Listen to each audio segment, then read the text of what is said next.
Délivrance pas nan pap soti, men nan yon fami.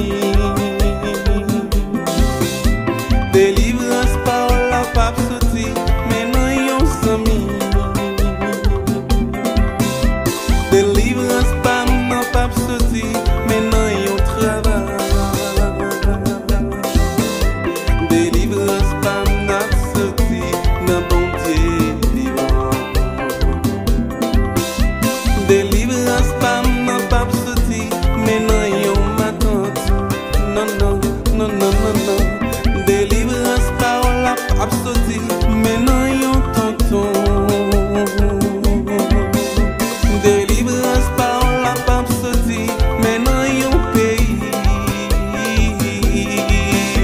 Délivrance par la soti, nan bon Dieu vivant. Hey! Ouais, monter sur mon nom, ma sonne délivrance moi. Ouais, rentrer dans le nom, ma sonne délivrance moi. Si c'est pas joli, si c'est pas ça, ouais, connais un jour quand même ma